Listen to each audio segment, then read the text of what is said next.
So, like to get yourselves comfortable again. Those enlightened can go home now. Those still yet to become enlightened, you better stick around.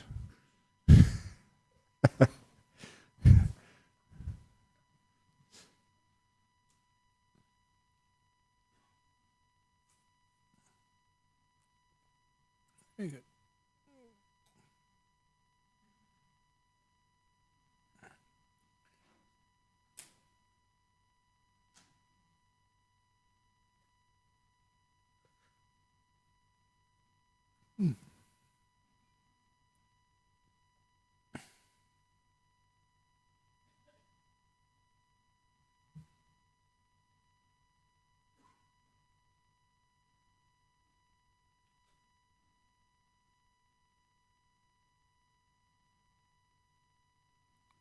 Okay, I think most people are in now.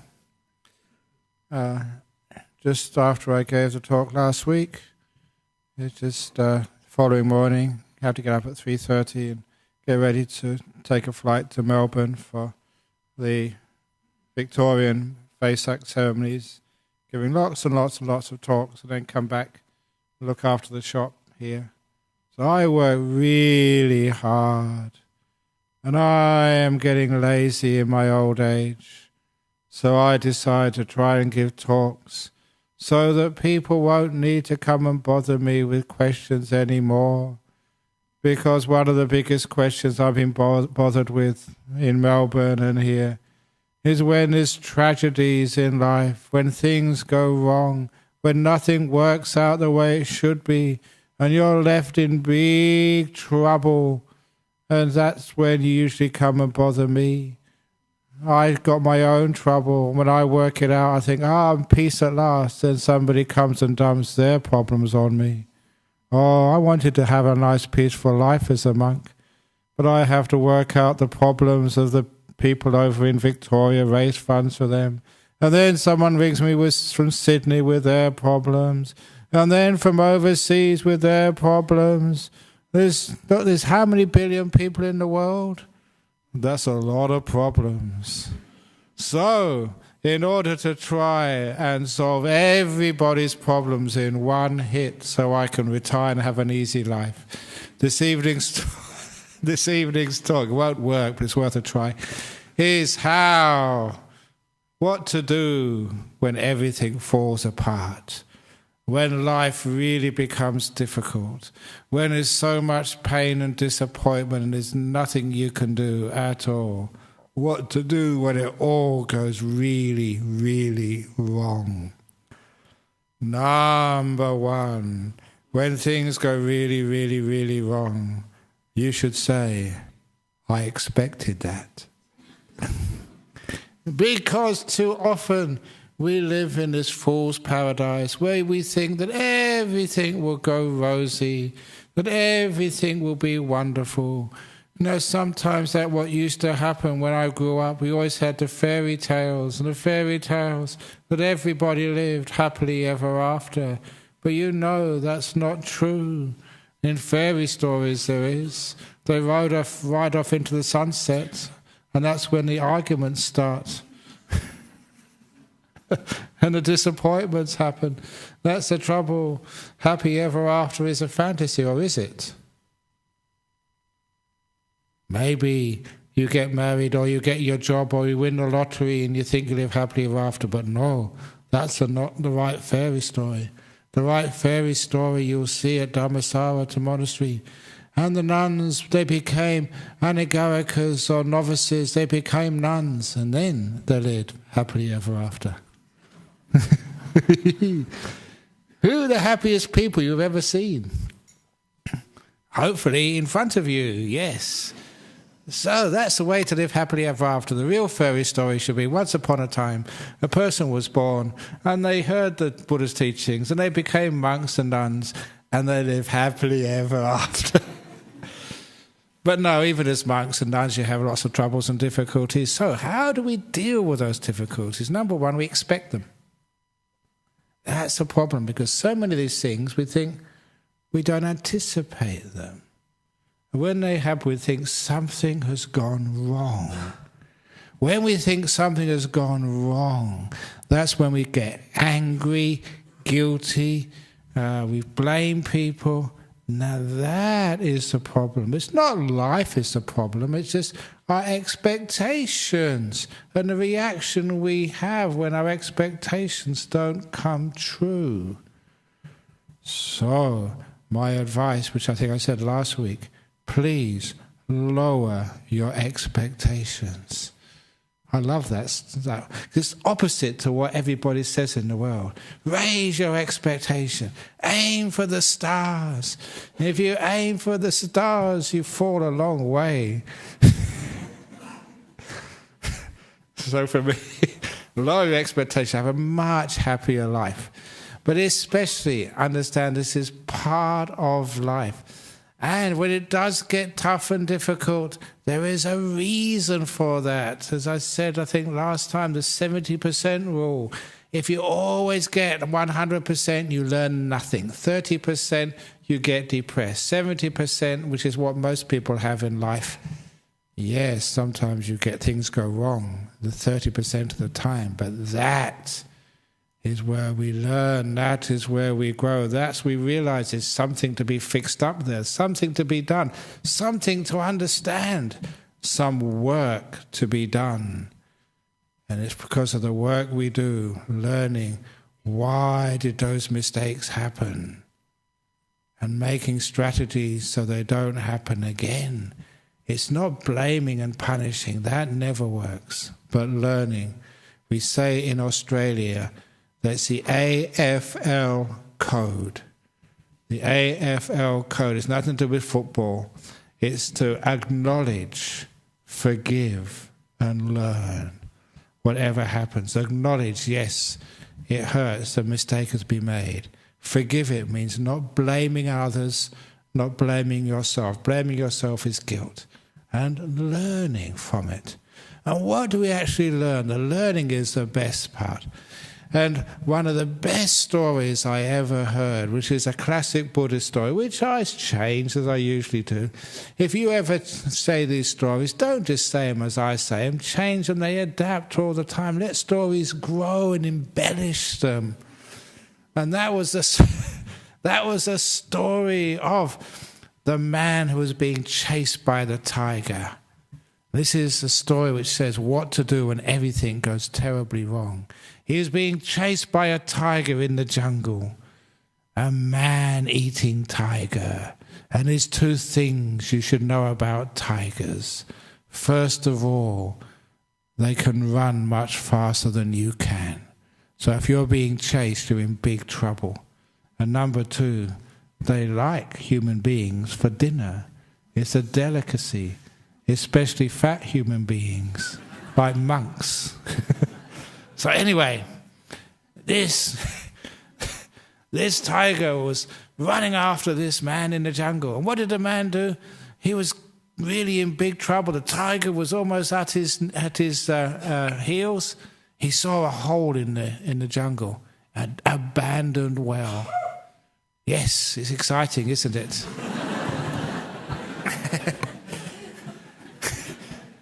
Thank you for those special effects.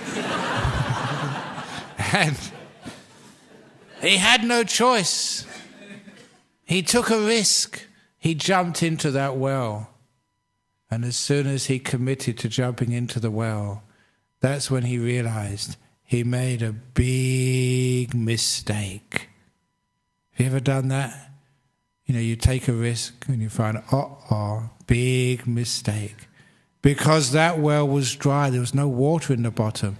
Instead of water, there was a big black snake crawled up into the bottom of the well. Instinctively, he reached to the side of the well and grabbed a root which was poking through the wall of the well. That stopped his fall. And when he sort of settled down and came to, he looked up. The tiger hadn't given up yet. The tiger was leaning over the well, trying to paw him from above. But his hand holding the root was just too low. The tiger couldn't reach him. And then he looked down. The snake had woken up. The snake had lifted its head, had opened its hood, and it was... Did I get any of you that way? Look, it's Friday evening. You've been at work. I need to wake you up somehow and make this alive. Trying to strike his feet. But the feet were just too high. The snake was stretching but couldn't quite hit the guy's feet. So there he was, stuck between a man-eating tiger and a venomous snake. And as he was wondering what to do next, he saw from a hole in the side of the well 2 mice crawl out, a black mouse and a white mouse. And those mice started chewing at the root. Just to make it a little bit more scary. So what should he do next? What would you do? You get so anxious and afraid. The root's getting thinner and thinner. I've got a tiger above me, a snake below. Ah! But not this guy. This guy had been to the Buddhist temple many times. He'd read the story in Opening the Door of Your Heart. He knew exactly what to do. That's why you come to places like this. If ever you're in a jungle and this happens to you, you know exactly what to do. Or something similar. Because what was happening next? The tiger was trying to paw him from below, and his backside was rubbing against a tree, making the tree shake. On a branch of the tree, directly above the well, there was a beehive. Don't worry about the bees, they're okay. As the hive was shaking, honey started to drip down. And this man put out his tongue to taste the honey and said, that's so delicious. And that is the end of the story. Now that is the great Buddhist story, because it doesn't have an ending. Because life doesn't have endings, does it? Life is work in progress. Now I think you can recognize the meaning of that story. Sometimes life is like that. Like between a tiger and a snake. Whichever way you go, you're going to get eaten or bitten. Either way, you're in big trouble. And you can't hold on for much longer, because the mice, the black mouse and the white mouse, signifying night and day, are eating at your precarious hold on safety. That root is going to give way at any time. But it doesn't matter. There's always honey dripping down. And your job, when you're between a tiger and a snake, is to enjoy the honey. That's delicious. Now that is wisdom. That is what you're supposed to do when everything is going wrong. When you're in big trouble, where there's problems all around, where your life is falling apart, where you got cancer, where your family have left you, where you got no money, you're about to go to prison, or even worse, there's always some honey dripping down somewhere. Please taste it. That's delicious. You know why? Because, as I said during the meditation, we worry so much about the future that we can't enjoy the honey of the present moment, the joy of life. And after a while, we realize that all those things we worried about never actually happen. In fact, the unexpected is usually what happens. If you look back at your life, it's so unexpected. How many of you ever thought, even a year ago, that you'll be spending Friday night after a busy day's work in a Buddhist temple, listening to a monk who tells bad jokes.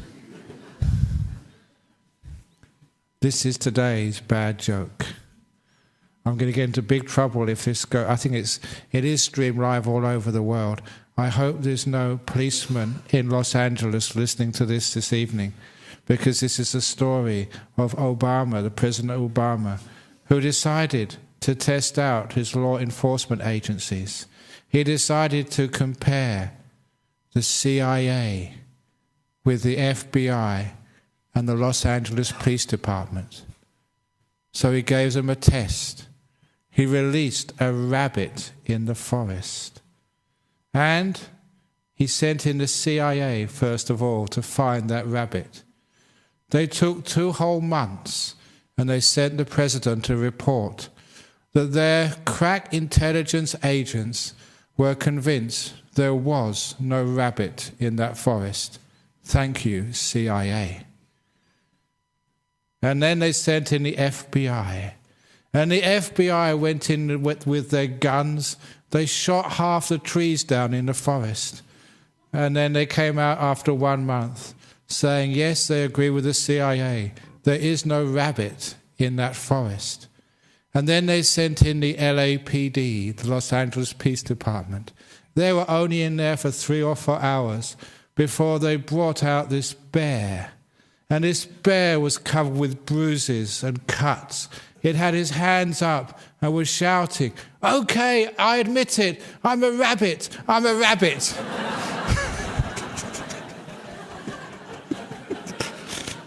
I do apologize to anyone in the Los Angeles Police Department. But you do have a reputation. So I am the monk who tells bad jokes. But anyway, there's always some honey going on. You can always laugh at life, even sometimes when things are going wrong. Because life is a series of the unexpected, as I say. The idea that you'll be in a Buddhist temple listening to a monk tell a joke like that. Totally unexpected. So, I gave a possible outcome to that story, which is likely. In my outcome to that story, because I always look at the positive side of life. As I said, I think last week or a week ago, Malaysia 2 or 3 weeks ago, I'm going there again next week. Next Friday I'll be in Malaysia giving some more talks for another temple's Waisak ceremonies. Life, what happens, as I told the story in Kuala Lumpur a couple of weeks ago, the title of my series of talks was "Don't Worry, Be Happy." And I had to explain to people, what does worry actually mean? Anxiety is looking at the future with a negative mind. In other words, thinking of all the things which will go wrong when you look at the future. And that is a very unskillful way of looking at the future. That's called worry. The other way of looking at the future, if you're going to look at the future at all, look at all the things which might go right. That's called hope. So remember what I said? If you're going to look at the future, don't worry, be hopey. Remember?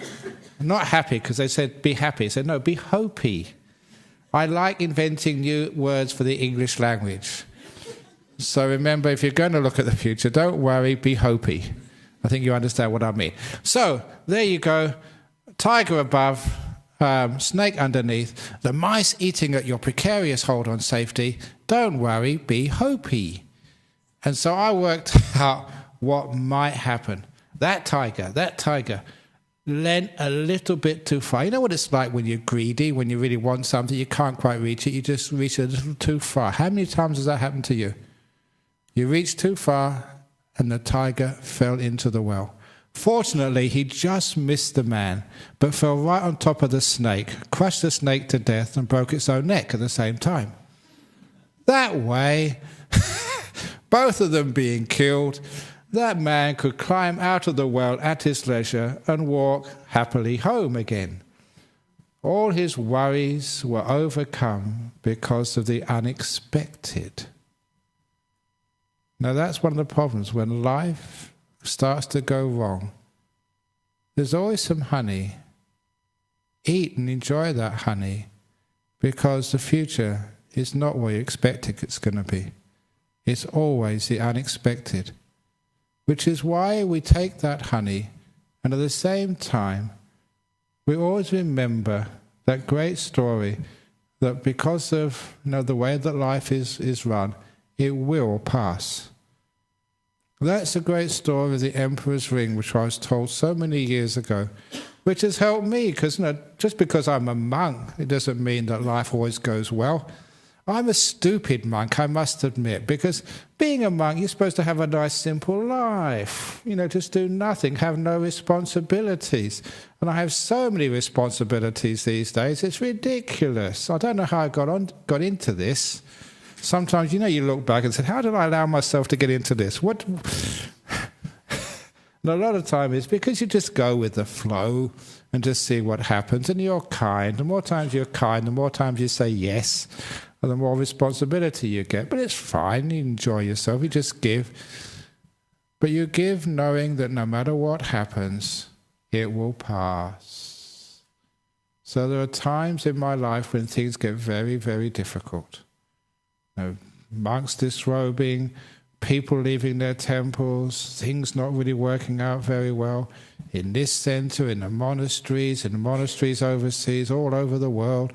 And you're supposed to sort it out, and people you've known a long time get into real big trouble. It's not their fault, and you've got to try and help them. My goodness, sometimes it's so difficult. Actually, I should mention to you, if ever that happens to you, one of the great tricks to make it pass very quickly is to have the attitude of a dustbin. It's very, very apt, because that's what I feel sometimes after these talks. I sit here and people queue up to tell me their problems. Basically, they're just dumping their trash into me, because that's what it is like, that's what it feels like. And I don't mind, I'm very happy to receive your rubbish. You come and tell me about your kids are not doing well, that they're taking drugs or they're misbehaving, your husband has got a mistress, your wife is spending all your money, or she's left you and she's taking all your money anyway before she spent it. And you got cancer, and there's problems all over the place, and you're dying, and life is dying, and all the problems which people have.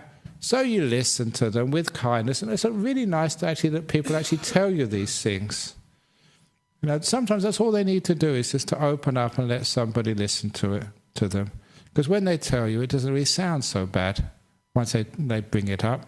So my teacher said to me that one day that you will be like me, because Ajahn Chah said he's a dustbin, a trash can. Everybody comes and they tell him all their problems. But he said the most important thing about being a dustbin or a trash can is always to have a hole in the bottom. Now that's the most important thing. So when people dump their stuff in, it goes straight through and you keep nothing. If you're a trash can with the bottom in it, you soon get filled up, and that's when you can't take any more. As for me, you dump something in, and by the time you've gone, I've forgotten it, and then somebody else comes and dumps some more in. I received a whole lot of it, but my goodness, I keep nothing. When I go back to my room, I've forgotten everything. Isn't that wonderful to be able to do that? To be a trash can, a dumping ground with no hole. That means you're always empty to receive the next person's problems. I know that some psychologists were saying they get burnout. They went to a psychology meeting a couple of weeks ago. That's the reason why they get burnout. It's because that they keep things. So when you do have life's difficulties, please learn how to let them go, because if you don't let go of the difficulties today, you won't be able to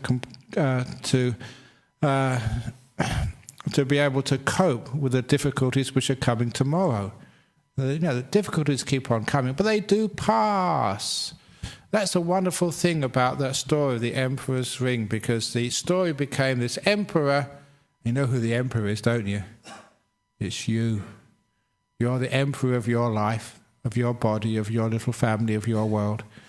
The emperor in this story, a young guy who hadn't got much experience, Every time life was going well, he thought this is the way life should be, and he would have parties and have fun and have feasts and have holidays and have a wonderful time, which is fair enough. When life goes well, enjoy it. But because he took the good times for granted, he never realized that even the good times will pass. It meant he didn't prepare himself for when the difficult days came. And when the difficult days did come, number one, he never expected it. Number two, he didn't know how to cope with it. So he ended up getting depressed and angry at others and angry at himself for making mistakes. He just was incompetent. He couldn't do anything. He stayed in his room and sulked and cried and got angry and upset. That's no way to solve problems. So this emperor, he had all these ministers who were supposed to help him, but if you're a minister looking after a king, you can't tell the king what to do. He won't listen. You know what it's like having a husband? He won't listen, and same with the wife, she won't listen either. So you've got to be smart, you've got to be sneaky. So the ministers, what they did, they got this ring, a simple ring, but on the outside of the ring were written the timeless words, "This too will pass." They engraved that on the outside of the ring. And I've told that story many years ago, and some people here have actually got a ring, and they got their jeweler to actually inscribe those words on the outside. They showed it to me, "This too will pass." Just like the emperor's ring, because this emperor would wear that ring on all occasions. They told him to. And that changed his whole life. When life was going very, very difficult, when there was a lot of problems, sometimes insurmountable problems in his life, he looked at that ring and it told him, "This too will pass," which it did. This is not just a theory. This is a truth. Many of you have really been in very dark places in your life, and you've come out of them. It doesn't matter how bad it gets, it doesn't last. That is a truth of this nature of life, a simple truth, but it's being reinforced this evening. Just remind yourself. Sometimes when we do go into those dark places, again, we can't see the light at the end of the tunnel, as they say. That is one of the problems why we get really depressed, because we can see no ending to this. Just having a ring like that reminds you, yes, there is an ending. No matter how tough it gets, it will not last. I remember telling that to many prisoners I used to meet in jail. I don't care how long your sentence is, there will come a day and you'll be surprised at how soon it comes when you walk out of this jail. When you walk out of this jail, you'll feel very happy that you're now free. 1 or 2 years after that time, you probably won't even remember being in jail. It'll be a totally different life for you. It does pass. I can't resist telling the story. I don't know where I told this story. Again, I give so many talks all over the world. If I told it recently here, never mind. Remember, repeating stories, it will pass. So if it gets really miserable for you, you'll be between a tiger and a snake. Don't worry about it. There's always some honey somewhere. And that's the story I read in this article about this young kid, 6 years of age, was when he ran away from home in Los Angeles. I think he had one of these very abusive families, beating him, not really looking after him. So he left home and lived on the streets from the age of about 6 years of age. It's incredibly he survived. But the only way to get by was petty crime, and he'd get sort of arrested every now and again. And from petty crime to bigger crime, he became a career criminal. And what changed his life, he was in his late 40s or 50s, was when he was shortly to be released from another spell in jail. He had a case officer who was trying to find him a job. How can you get a job, once you've been in prison most of your life? Who would employ you? But she was very resourceful. She found just the right job with his life experience qualifications. Because she knew a friend of a friend who was making a movie. about gangsters, and they wanted someone who really knew how true criminals spoke and acted. He was about to be released, so she got him a job as a consultant in this gangster movie. That he was highly qualified for that. But once the director saw him, he was so authentic, he gave him a part in the movie. And he became one of the stars. The movie was called Reservoir Dogs. It was a breakthrough movie of Quentin Tarantino. And this guy, he wrote this article, he was only 6 months out of jail. He'd made this movie, and he was sitting in a mansion in Malibu somewhere with more money than he'd ever had in his whole life, because this movie was a success. And he married that case officer. He couldn't believe just how life changes so quickly. 6 months ago, he was in prison with no money and prospects. Now he had no more money than he could deal with. And he was free and married and happy. That's what I mean. Life does have unexpected turns to it. It is totally unexpected. That's why when you have this too will pass, and it does. I've had many stories of people here, amazing things happen to them, things just change. Life just turns around on a dime and goes in directions you'll never ever expect. Difficulties get solved, problems, they just, after a while you work through them, and the time comes they're gone. That's why that this is important to understand, that every time you're really in the shit, really deep in it, having a terrible time, remember, it passes. It's a wonderful thing to remember, which means it gives you courage and confidence that is the light at the end of the tunnel, which means you can keep going on. And it doesn't matter how dark it is, there is always the honey. So even though your life is falling apart, still look for happiness and joy, and that makes it much more tolerable. Even though there's honey there, people refuse to drink it or eat it simply because they're too afraid and they just don't know how to live their life. But even more important is that when things are going well, this is the problem with that emperor, with many people. When things are going well and you're having a good time and life is easy, please also remember this too will pass. People don't like to think like that simply because they think they'll get negative. You don't get negative. What happens when that emperor will look at that ring in the happy times, the good times, this too will pass. That made the emperor work even harder to make sure the good times lasted longer. Because our problem is we take things for granted. We take our partner for granted. We take our kids for granted. We take life for granted. We certainly take our monks and nuns for granted. I know that as a fact. We take our Buddhist study. We take everything for granted so much that we don't really care for it and look after it and nurture it. If you could actually remember this too will pass, then you will take much more care and have much more fun, have much more mindfulness and compassion with things, because you know they're going to pass one day. How many of you have lost a brother, a father, a mother, a son, a daughter, someone really close to you? You know it doesn't last, these relationships we have with each other. One of the reasons is because we do take them for granted. If we could have known all those years we've been together, we knew it was going to pass. We knew it was going to pass. We'd have taken much better care of it. And even if it does pass, we know we've enjoyed every moment because we cared all the way along. Our problem is we just forget that when life is good. We become complacent and what the Buddha called negligent. That was the Buddha's last words of advice before he passed away. Be mindful, don't be negligent. Look after every moment. It's not going to come again.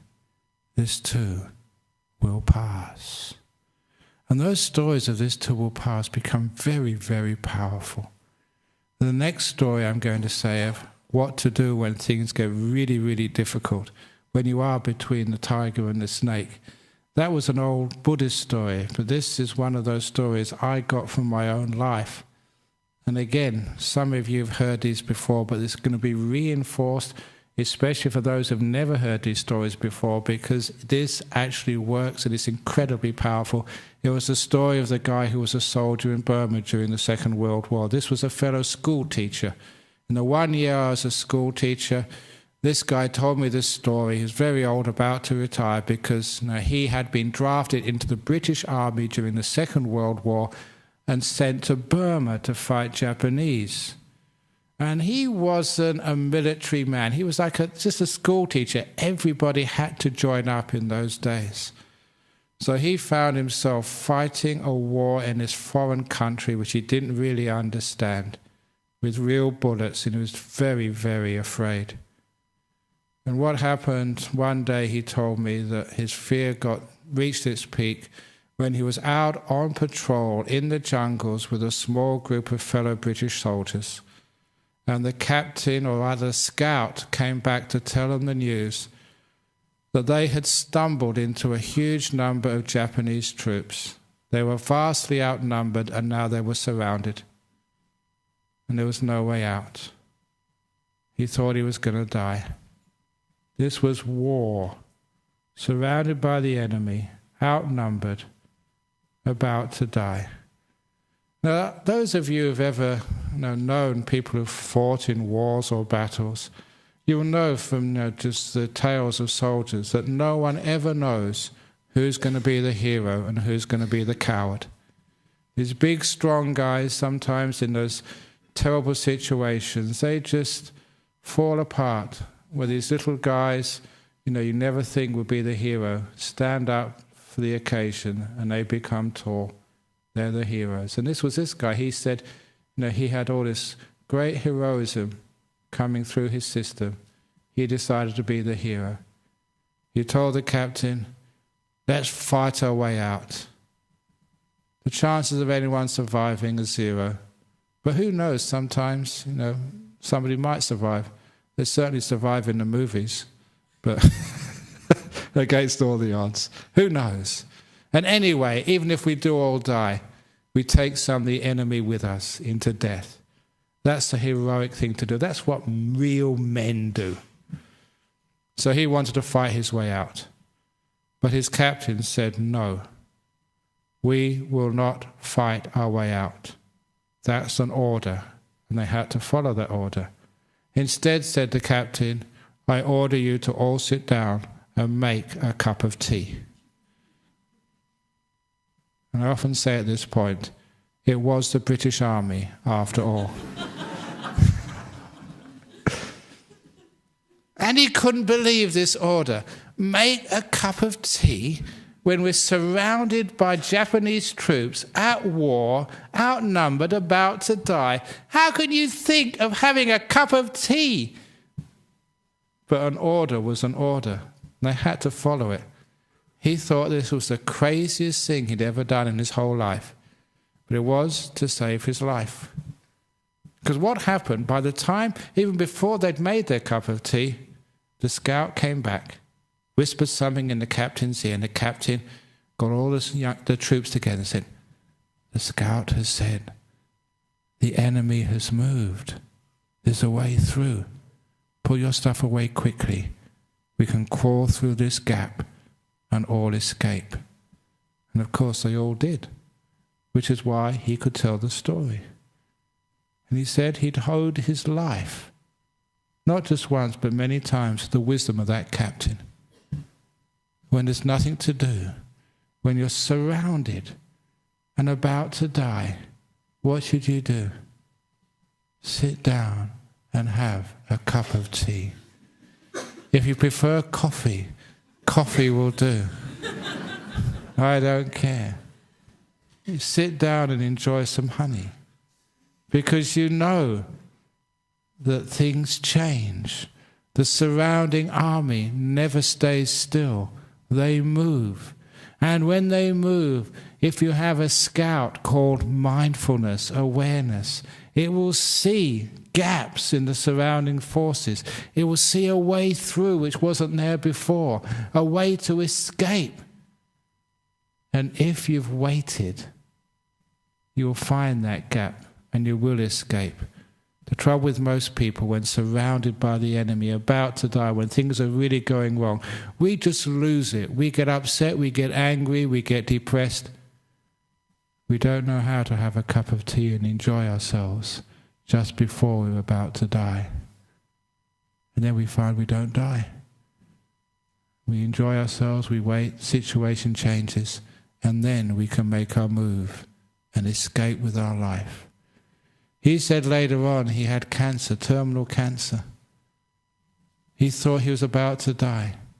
He remembered that story about when he was a soldier, surrounded by the enemy, no hope, by these tumours or whatever else he had. He didn't tell me what cancer it was.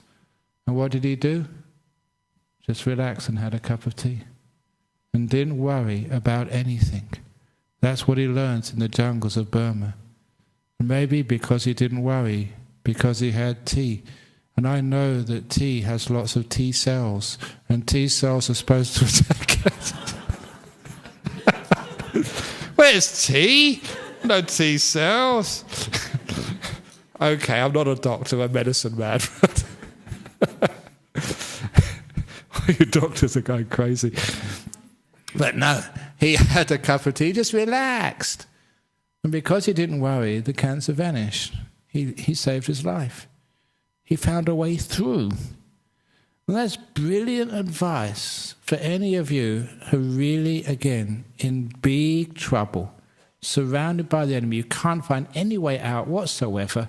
You're really in big trouble. Grief because someone has died is very close to you and you just can't know how you're going to live another day. Or, financial troubles, someone you love very, very much has left you, they've dumped you and you don't know what to do. What to do? Surrounded by the enemy, suffering on all sides, death even worse. What to do is sit down and have a cup of tea. Relax. Knowing that the future is unexpected, it always changes. And if you know how to deal with this, you'll be ready. Ready and waiting for when there is something to do. And there you are, someone's calling you up, telling you what to do. You waited long enough. So this is how we deal with those big problems. And when it is something to do, then you're ready. Which is why in brief, when there's nothing to do, then do nothing. Rest and enjoy yourself. That is enjoying the honeys, which are always there. We miss so much joy in life because we're worried so much about the future, about what might go wrong. Do you have happy times?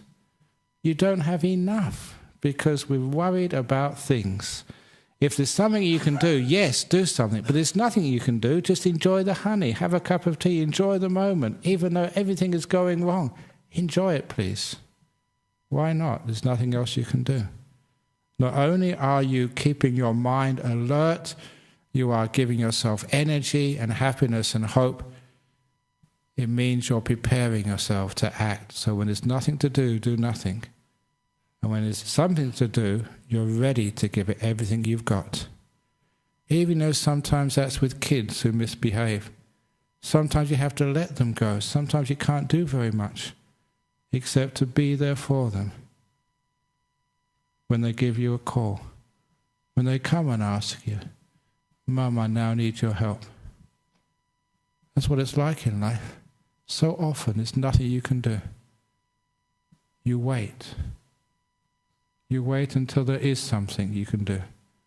And that's when you give it everything you've got. If you're worn out because you've been worrying so much, upset, and you've got sort of into emotional problems, how can you help others? Which is why, remember this beautiful saying, there's nothing to do, please do nothing. There's something to do, give it everything you've got.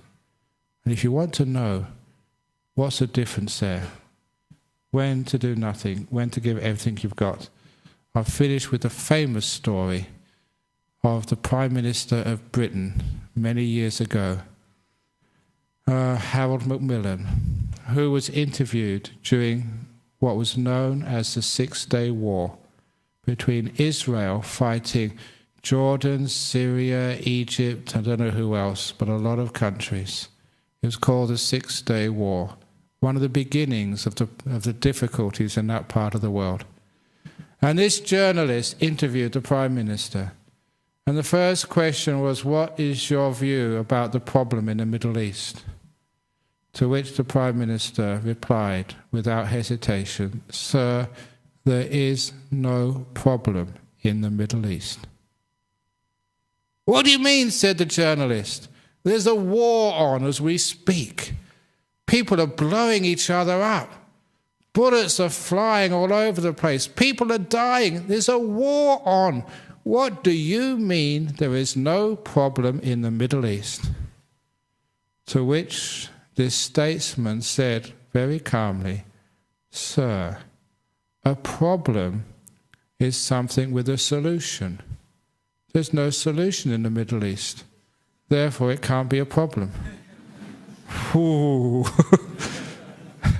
Remember that. That is brilliant psychology by someone who had such responsibility they could not waste their time and energy on something which didn't have a solution. If there was a solution, then it's a problem. Give it everything you've got. But if it's not a problem, why do anything about it? So remember, someone calls you a pig. Is that a problem? Only if there's a solution. If there's no solution, not a problem. Okay, bye-bye. I don't even worry about it. So remember, this is how to deal with the difficulties in life. If you're dying, you really are dying, is that a problem? If there's something you can do about it, fine, give everything you've got. Can't do anything, terminal, great. No problem anymore.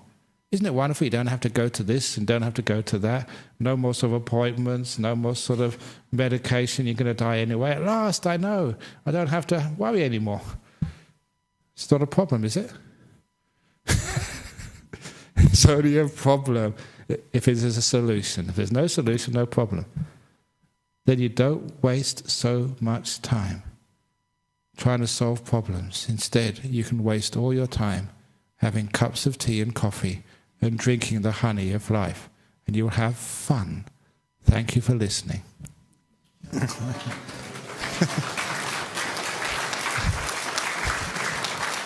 Okay, you got a question from the floor first of all, before we go to the questions from Philadelphia, Netherlands and India.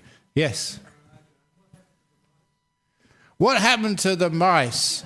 Oh, they had a wonderful time feasting on the carcass of the lion or the tiger and the snake. So even they won in the end.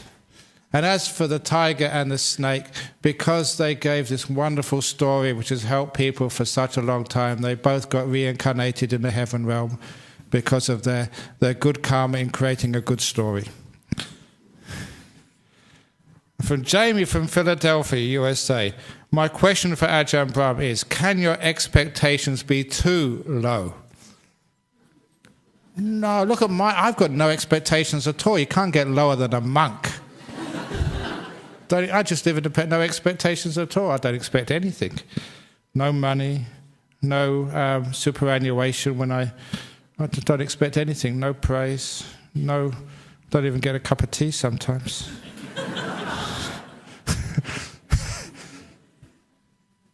So, for those of you who want to have deep teachings, all expectations miss the point. You're missing the present moment, the place your future is being made. When you expect something, you're not inspecting. That's the opposite of inspecting, is expecting. So the job of a real person who really wants to understand the world is inspect it, don't expect it. You're looking outside of reality into something of the future, some myth which you think may happen. So actually all expectations are really a waste of time. Instead, inspect the present moment. Make this moment right now beautiful, peaceful, happy. Give it everything you've got. That's the best you can possibly do. That's called the law of karma. What you make right now is what you reap in the future. When you're busy about thinking what you might reap in the future, you're not making anything right now except trouble for yourself. So, no expectations, inspect. And then whatever happens in life, you enjoy. So my life has exceeded all expectations, because I haven't had any. Joe Thomas from the Netherlands. How to deal with people that push you to get more out of life, while you yourself are happy and how things are going. You tell them, get a life. What do you mean get more out of life? You know, I've got lots and lots of life. So how do you deal with people that push you? You don't get pushed. The only time there's a pushing is when there's resistance. So don't resist. Just be pushed. Move this way when they push you to the right. Move this way when they push you to the left. If you're stiff, that's when you break. So just be bendy. And they say, they push you to get more out of life. I keep saying this every week. If they keep pushing you, they don't usually do it physically. It's usually through words. So you always say yes, yes, yes, yes, yes, yes, yes, sir, yes, darling, yes, mum, yes, father. And then once you finish saying yes, you go and do what you want to do. That's what the word yes is all about. You know, so just say, oh, yes. If you say no, you're in big trouble. Then you have to argue.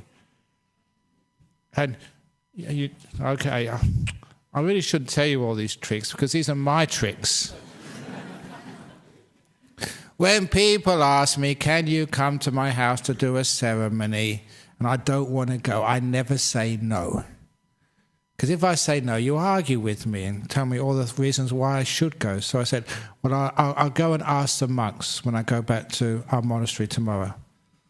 And I do ask the monks. I ask them and say, look, I don't want to go. Can you please say no? Okay, so I'll say no. So like I asked the monks, but they said no. Always pass the buck if you possibly can. That's right. My other way is when they push me to do something, I say, I'll think about it. You know, there's some things I've been thinking about for years and years and years. Now, I'm not lying. I am thinking about it. So, you know, as a monk, we can't lie. Okay. Okay, here is a sexist joke, but it's a funny one. Please, I apologize to all females. I was told this many years ago. It doesn't apply in Australia, but it applies in other countries. So please forgive me. It's a story about what's the difference between a diplomat and a lady. I'm going to get into trouble for this, but it's too late now. The difference between a diplomat and a lady. If a diplomat says yes, they mean maybe. If they say maybe, they mean no. If they say no, they're not a diplomat. Diplomat can't say no. They say, well, maybe, and that means no. If they say yes, it means maybe. And a lady, no, I shouldn't say this. If she said no, she means maybe. If she says maybe, she's a lady. She means yes. If she says yes, she's not a lady. I'm in trouble for that. I apologize, please. I'm sorry. There's a funny story when I heard it 20 years ago. Oh, I'm going to get hit for that, I'm sure. I'm going to get out of here quick before I get into too much trouble. But you can see the funny side of it. No, ladies 20 years ago. Anyway, so just don't allow yourself to be pushed. Have all these. This is really important because sometimes we get so much peer pressure, and we never do what we really want to do in life, and we never feel that we've got that. Fulfillment in life, always doing what other people do, always wanting to please others. And if that's your life, always trying to live up to other people's expectations and please others, you never please anybody, least of all yourself. So there comes a time you just relax and be yourself, and then you live up to everybody's expectation, become a very confident, happy person, which is what everybody wants of you anyway. Anyway, lastly, Mona from India. What do you have to say about people who commit suicide when things go wrong before their mental, physical, and financial limits? This is one of the problems. That's not really the right way to deal with things when you feel they're beyond your mental, physical, and financial limits. They are beyond your physical, mental, and financial limits right now, but not in the future. It will pass. Hang in there. This too will pass. It's the light at the end of the tunnel. which gives you that hope. Yes, it's going to get better, because it usually does. Don't worry, be hopey. And this is the trouble. People commit suicide because they can't see that light at the end of the tunnel. They can't see any way through that situation.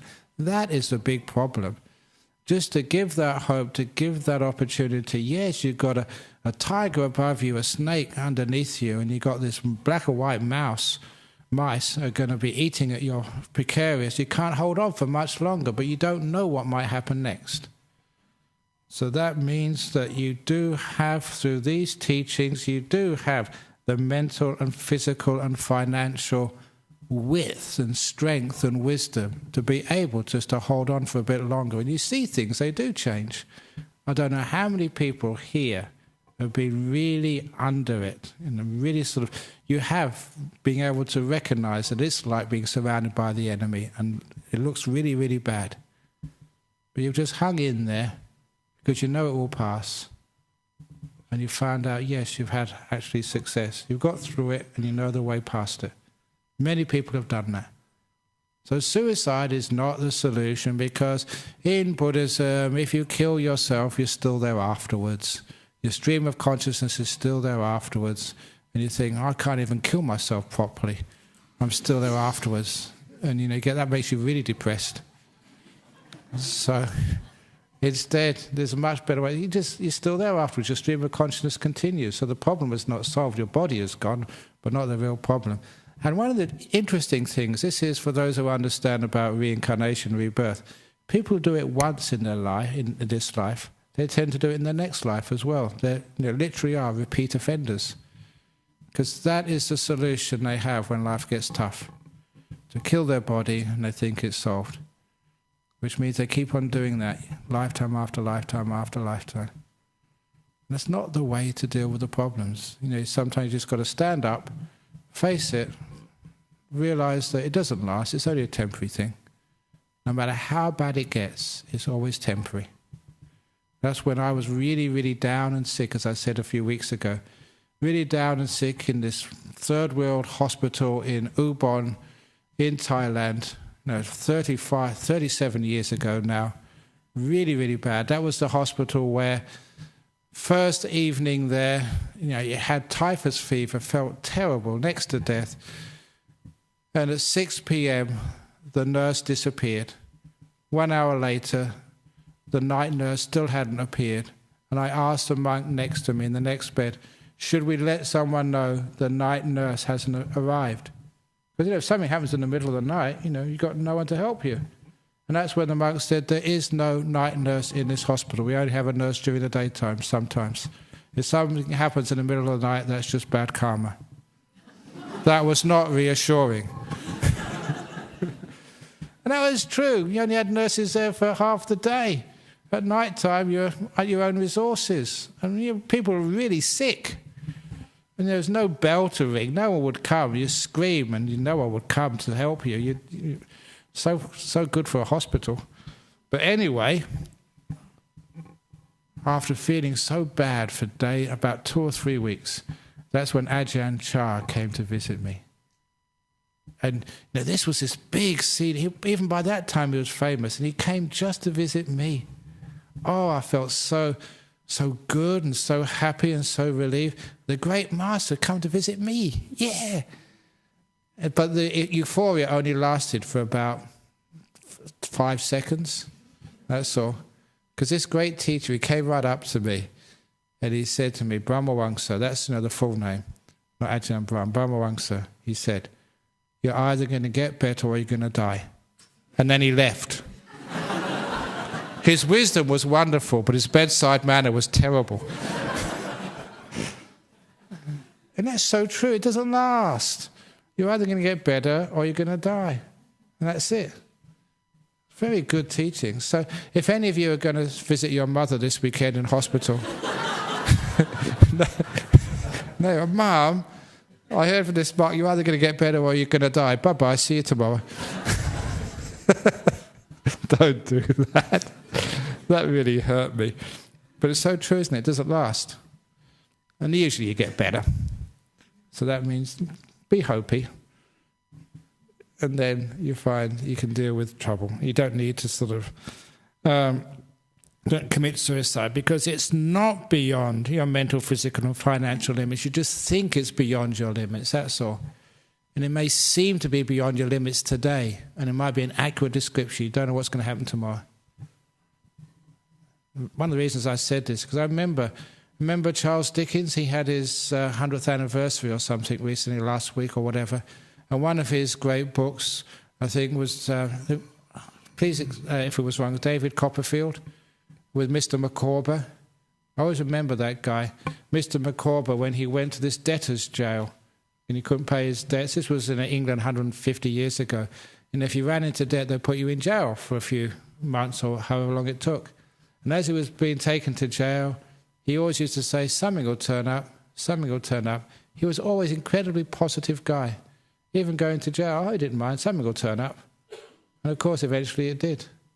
He was a typical, Hopi person in Nicholas Nickleby's books.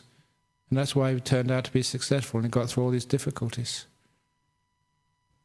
And I remember that as a kid reading that, and this is the sort of guy I'd like to be. No matter what happens, something will turn up. If you haven't got enough money, something will turn up. If you go to jail, something will turn up. If you've got cancer, something will turn up. It's being Hopi, and the chances are you're actually increasing your opportunities and chances for health and success, as every psychologist or doctor knows. So don't worry, be Hopi. Something will turn up.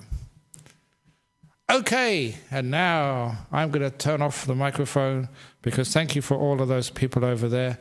Hopefully you enjoyed today's session about how to deal with difficult problems in life. So now you don't need to ask any of the monks or nuns ever again. You know it all, so you can be happy and Hopi and successful all the time. Thank you so much for listening. We can now pay respects to Buddha, Dhamma, Sangha.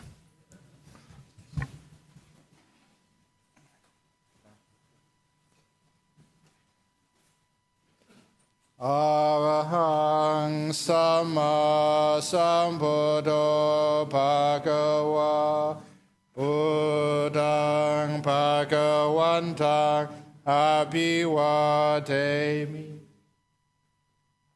Sawakato Bhagavata Dhammo Dhammang Namasami